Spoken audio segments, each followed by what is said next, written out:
Bonjour à tous, bonjour YouTube, j'espère que tout le monde va bien. On est avec les copains, nouveau design sur Twitch, nouveau overlay.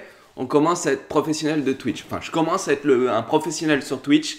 Donc bienvenue à tous, j'espère que vous allez bien. Les petits copains, c'est plus à gauche, maintenant c'est à droite. Tout se passe là-bas, ça troll, bonjour YouTube. Salut, bisous, diamantaire, j'ai des diamants, tout ça. Donc j'espère que tout le monde va bien. Aujourd'hui, je vais vous parler d'airdrop. Parce que, si vous voulez, j'ai pour habitude, comme d'hab, de faire rien comme les autres. Et donc, pareil pour le sujet des airdrops, je vais vous donner une vision différente de ce qui peut être fait ou de ce qui peut être vu.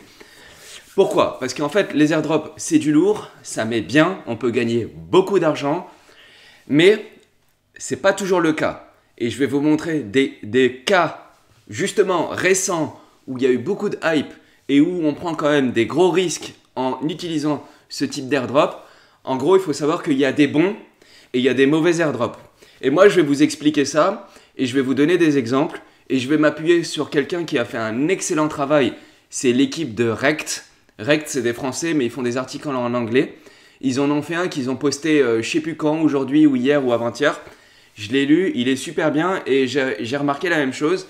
Et donc, j'aimerais faire cette analyse-là avec vous pour que quand vous voyez un airdrop, que vous vous posiez les bonnes questions. Ne pas foncer tête baissée dans un airdrop parce que ça peut être grave pour vous.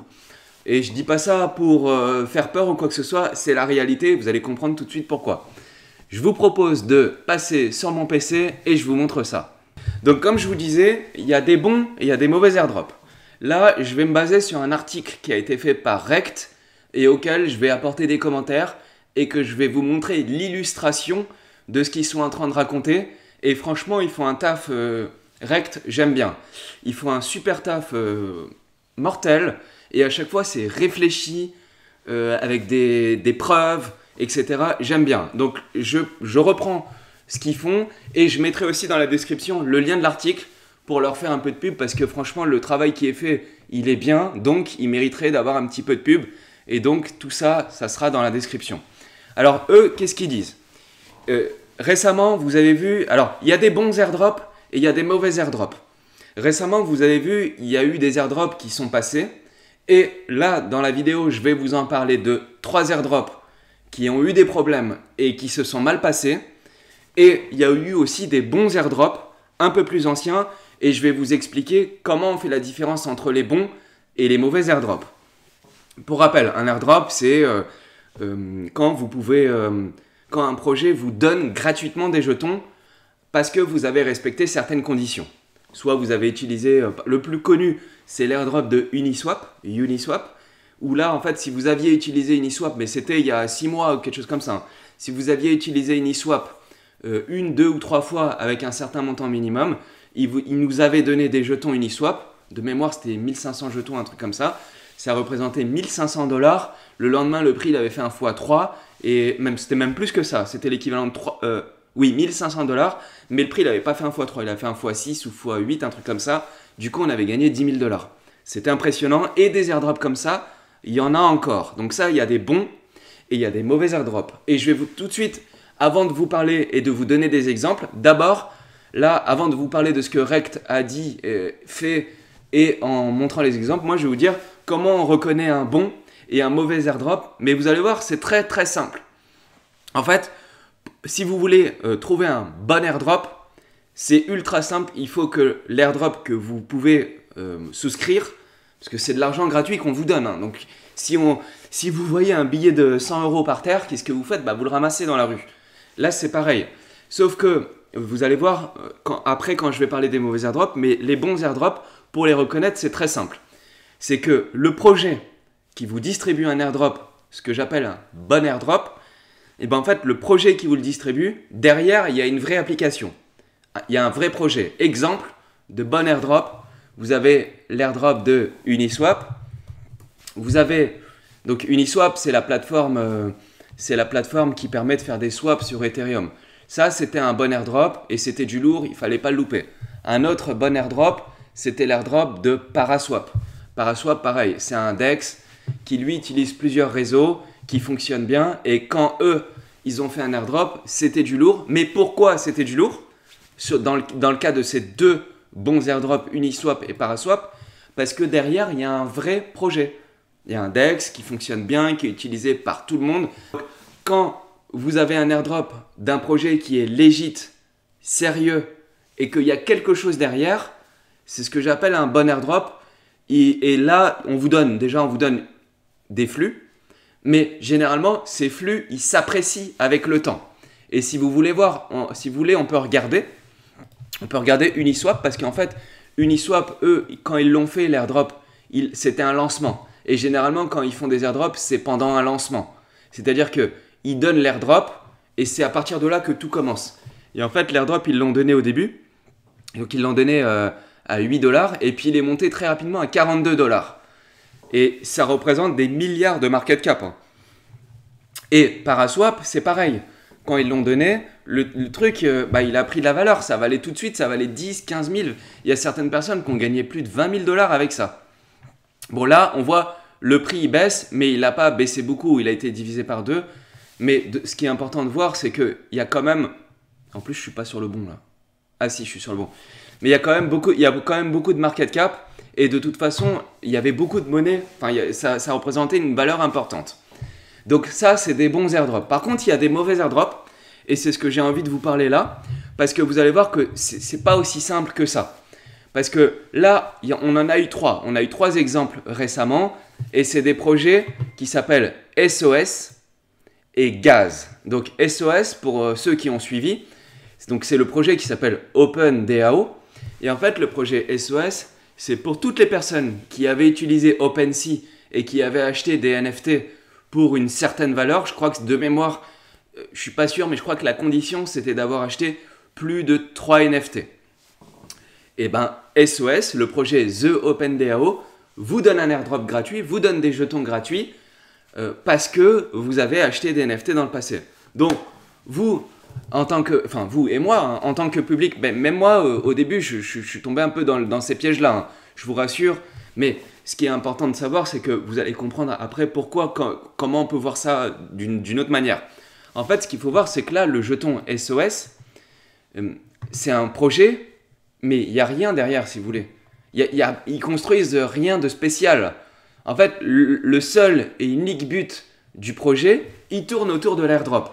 Ok, ça veut dire que, et en plus, pour récupérer cet airdrop qui est sur le réseau ERC20, si vous voulez, on va vous donner 200 $, mais vous avez 250 $ de frais juste pour valider la transaction. Donc, premier problème, c'est au moment de claim. Et là, sur le projet SOS, en fait, vous récupérez les jetons qui valent 200 $ le jour du listing. Sauf que, ok, ils valent 200 $ le jour du listing, mais après, le jeton, il est divisé par... vous regardez par rapport au niveau record, le jeton, il a pris un moins 70%. Vous avez un deuxième exemple, qui est le Gas DAO. Donc là, le concept, c'est si vous avez utilisé Ethereum beaucoup dans le passé, vous avez fait des transactions, etc. Et donc, si vous avez fait plus qu'un certain montant de transactions, eh ben, vous avez le droit à un airdrop. Et le projet Gas DAO, qu'est-ce qu'il vous propose? Il vous propose de vous verser des jetons parce que vous avez dépensé des frais sur Ethereum. Mais c'est tout.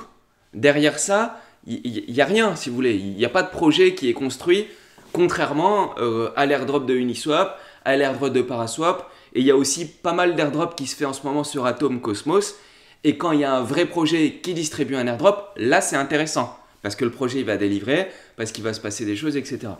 Là, faites gaffe avec ça, parce que si vous voulez, au moment où vous récupérez les jetons, et ben en fait, le jeton, quand il est lancé, il est lancé là à 0,00049. Donc, c'est à la limite, au début, c'est bien.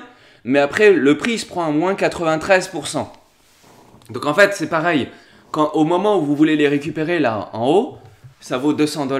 Donc, vous appuyez sur le bouton. Mais comme tout le monde le fait en même temps, déjà, vous avez 250 $ de frais, un peu comme sur le jeton SOS. Et qu'est-ce qui se passe derrière? Le prix se fait démonter. Et donc, en fait, vous avez récupéré 200 $. Vous avez payé 250 $ de frais. Et au moment où vous voulez les swapper, eh ben, vous devez repayer encore 150 $ de frais sur Ethereum. Et en plus, vous récupérez plus les 200, mais vous récupérez l'équivalent de 50 parce que le prix s'est fait massacrer. Donc vous avez tout perdu. L'opération au final, elle est perdante. Et du coup, vous avez laissé des plumes pour rien. Et quand vous laissez 150 $ de plumes pour claim, 150 $ de plumes pour les retransférer, tout ça pour avoir gagné 50. Donc, bilan de l'opération, vous avez dépensé 300 $ et vous avez récupéré 50 $. Donc, on peut se le dire, c'est de la grosse merde, hein, pour être poli. Ces airdrops-là, c'est ce qui s'appelle... Là, je vois dans le chat, il y a Zioni qui nous dit l'arnaque. Haha, l'arnaque. Alors, là, en l'occurrence, c'est pas une arnaque. C'est juste que, comme il n'y a rien derrière, quand vous avez un airdrop de Uniswap, quand vous avez un airdrop de Paraswap, ou quand vous avez un airdrop d'un projet qui est solide, au début, on me trollait au début de la vidéo avec le Val. Mais en fait, quand vous avez un projet qui délivre des choses, eh ben, au fait, peut-être qu'au début, le prix, il peut baisser un petit peu. Mais vu que c'est un projet qui va délivrer quelque chose et qui apporte de la valeur, le coin, à la fin, il est rentable. Et il a une certaine valeur. Mais ce que moi, je vous dis, c'est que quand il y a un airdrop d'un projet où son seul but, le seul but du projet, c'est de faire un airdrop, là, il ne faut pas y aller. Parce que là, vous allez laisser des plumes, surtout si c'est sur Ethereum. Et là, vous avez 2 exemples où vous laissez des plumes. Ça, c'est le premier point. Donc, vous pouvez laisser des plumes facilement, mais ce n'est pas tout. C'est pas tout. Parce qu'en fait, ce que vous vous rendez pas compte, c'est qu'à chaque fois que vous connectez votre wallet, ben vous validez un contrat au moment où vous récupérez les fonds. Que vous claim, vous récupérez les jetons. Vous validez un contrat. Ok, là, le petit bouton à droite, Connect Wallet, ben vous connectez votre wallet. Sauf que là, GasDAO derrière, moi, je vous ai même pas fait l'analyse du projet parce que ça vaut même pas la peine. Mais là, je suis sur le site GasDAO, on sait même pas qui est la team. On sait pas, il y a qui derrière. Peut-être que c'est des petits malins qui vont ils ont mis un petit code dans le smart contract et au moment où vous allez appuyer sur Connect Wallet et que vous allez valider, et ben derrière, peut-être que vous le savez pas, mais s'il y a un code dans le smart contract qui dit que vous autorisez, mais sans le savoir, hein, vous autorisez le projet à prendre possession de votre wallet, et ben au revoir, vous avez tout perdu, vous venez de vous faire hacker. Rug pull, vous venez de vous faire prendre vos fonds. Et pas vos fonds de l'airdrop, hein, vos fonds de ce que vous avez actuellement dans votre wallet. Et si vous avez beaucoup, eh ben vous allez prendre une belle claque. Donc, moi, je vous dis, faites gaffe avec les airdrops. Faites-le sur des airdrops qui sont legit, c'est-à-dire sur des projets qui sont connus, reconnus et qui apportent de la valeur. Parce que sinon, vous prenez un risque que votre opération soit pourrie, comme je venais de vous faire la démonstration juste avant, où vous dépensez 300 $ de frais pour en récupérer 50. Moralité de l'opération, vous avez perdu 250 $. Mais vous n'êtes pas à l'abri aussi de vous faire hack. Et de vous faire hack votre wallet. Quand vous validez en haut à droite la Connect Wallet, vous ne savez pas ce qu'il y a écrit dans le smart contract. Et les développeurs, eux, ils le savent. Et c'est déjà arrivé, ok ? Vous regardez même sur YouTube, il y a même des YouTubeurs qui se sont fait hacker comme ça. Donc faites gaffe à ça. Moi, je suis toujours d'avis de vous dire, faites gaffe à ça. Si vous voulez récupérer un airdrop parce qu'il est alléchant et qu'il y a beaucoup de monnaie et tout, faites-le, c'est super, c'est génial, mais faites-le sur des projets qui sont connus et reconnus, ok ? Faites-le pas sur des trucs où le seul but du projet, c'est de créer un airdrop. Parce qu'au final, là, je vous ai donné quelque chose de soft. Il n'y a eu aucun hack, il n'y a eu aucun vol dans ce que je viens de vous dire. C'est juste que vous avez fait une mauvaise opération et qu'il n'y a aucun intérêt de holder un coin. Mais ça peut aller un petit peu plus loin que ça. Et c'est là où je vais m'appuyer sur l'article de Rekt qui est très intéressant. Parce qu'il y en a un troisième. Et le troisième, il vient d'avoir là, il y a 2 jours. Et moi, j'ai suivi le truc. Hein.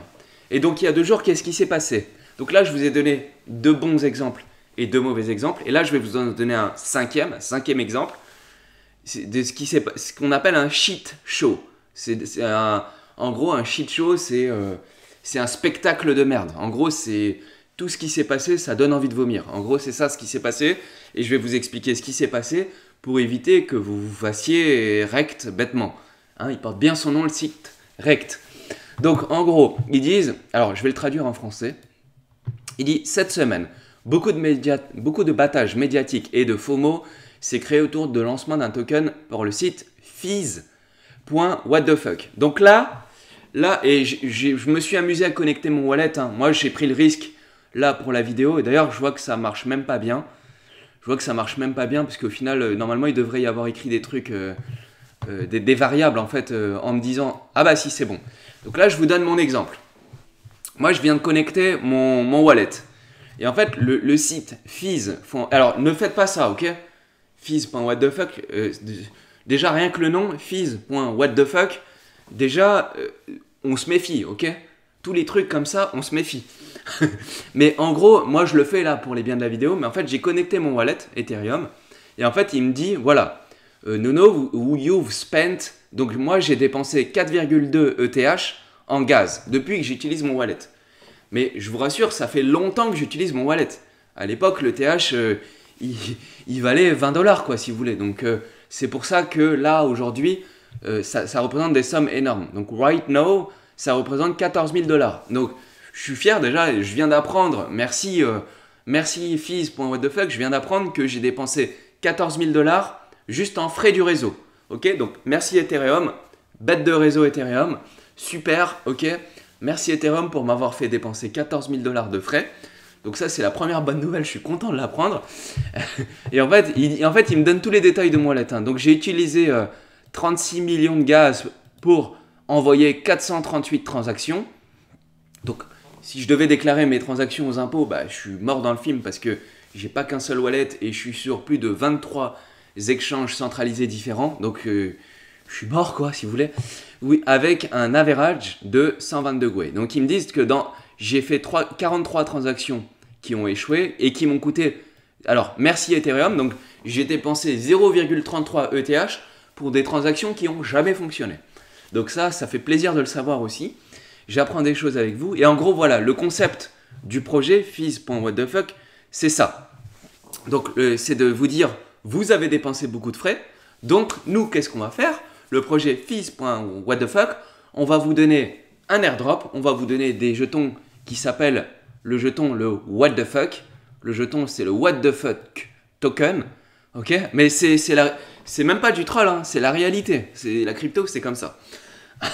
What the fuck token. Donc, moi, quand j'ai vu ça, je les ai pas claim. Hein, parce qu'en fait, si vous voulez, au moment de cliquer sur claim, ben en fait, vous avez le truc, je le fais. Donc là, si je le fais, je peux récupérer 2100 what the fuck. Et si je clique dessus, mais je vais pas l'accepter, hein, parce que c'est trop risqué. Et si je clique dessus, ah, les frais ont beaucoup diminué là. Là, je paye 42 dollars de frais. Mais on peut faire un calcul simple. Si j'ai 2102 what the fuck token, alors vous avez vu, j'ai rejeté la transaction. Hein. Je rentre pas dans un protocole comme ça, c'est un peu trop risqué.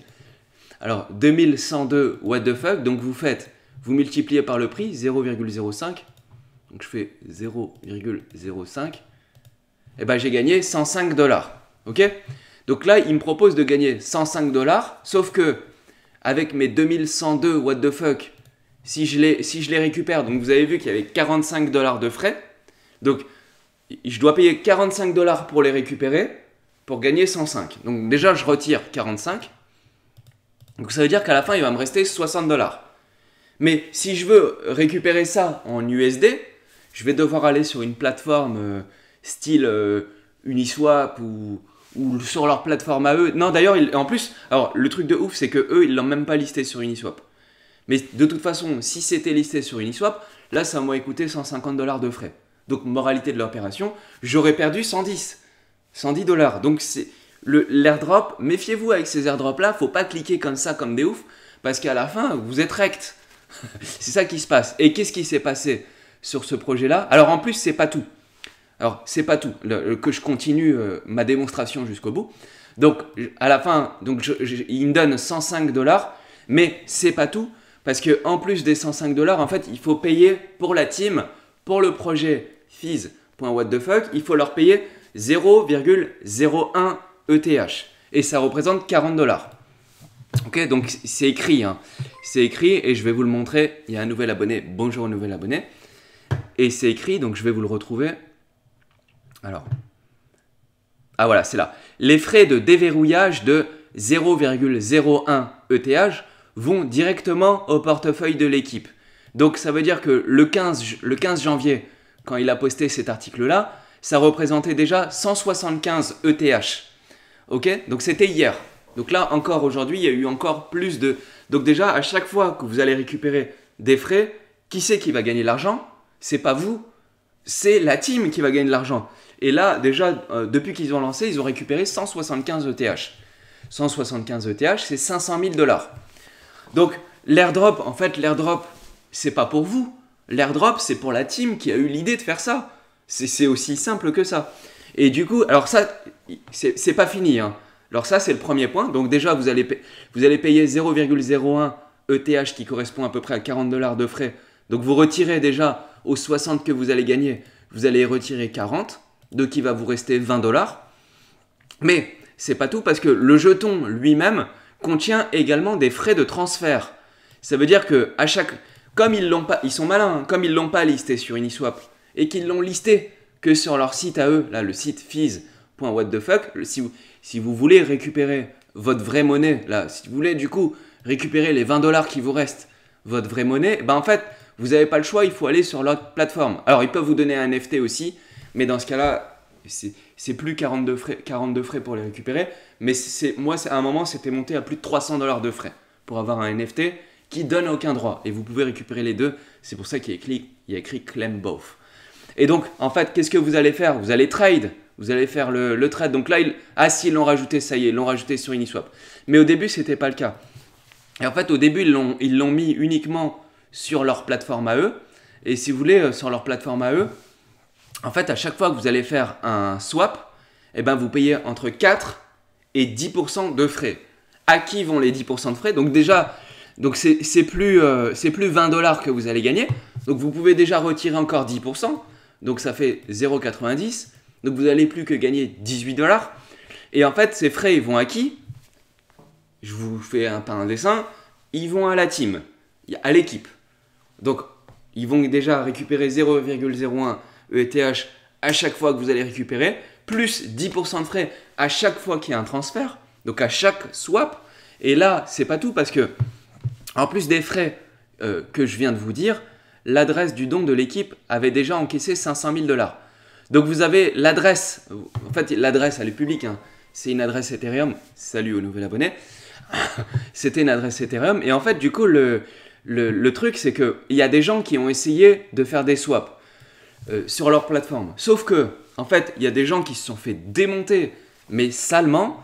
En fait, il y a un mec là sur Twitter qui s'appelle, je vous mettrai là le lien dans la description, mais le gars là, il dit, c'est Dead, on l'a retrouvé. Hein. Il y a un mec qui a perdu 42 ETH et il y a un deuxième gars qui a perdu 22 ETH. En fait, le mec, on l'a retrouvé. Il a dit what the fuck, donc c'est un jeu de mots. Hein.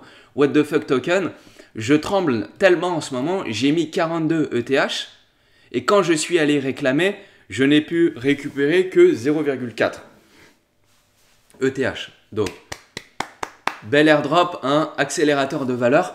Je vais bientôt devoir quitter ma famille. Je ne peux plus supporter cette merde, je suis au sol en train de pleurer, je peux rien faire. Les développeurs m'ont endurci et je ne peux pas m'arrêter de trembler. Et évidemment, hein, notez bien que lui, il a perdu 42 Ethereum. Il s'est fait démonter par des bots en fait, qui sont là. Parce que, en fait, qu'est-ce qui s'est passé? Dans leur plateforme, là, fees.whatthefuck, il n'y avait aucune liquidité dans la pool. Donc lui, il est venu, il a mis 40... il est un peu bébête, le gars, mais il a mis 42 ETH et il y avait zéro liquidité dans la pool. Donc au moment où il les a mis, il y a un bot qui a mis plus de frais que lui. Il est passé devant lui, il lui a pris toute sa liquidité et derrière, il n'a récupéré que des miettes, les 0,2 ou les 0,4 dont il parle. Donc il s'est fait rect, il s'est fait démonter. Et il y en a un deuxième comme ça qui s'est fait démonter 22 ETH. Mais attention, hein, 22 ETH, donc c'est 44 x 3, 12, ça représente 120 000 $. Donc là, le mec, il est vraiment en train de pleurer, il a perdu 120 000 $. Et du coup, la team qui a récupéré plus de 500 000 $ et qui continue à récupérer encore, et la team là, ils ont exit, c'est-à-dire que les 50 000 $, ils les ont sortis et ils les ont mis sur d'autres comptes. Donc en gros, ils ont fait un doigt à tout le monde et ils se sont tirés avec le flux qu'ils ont récupéré. Mais attention, ils ont volé personne.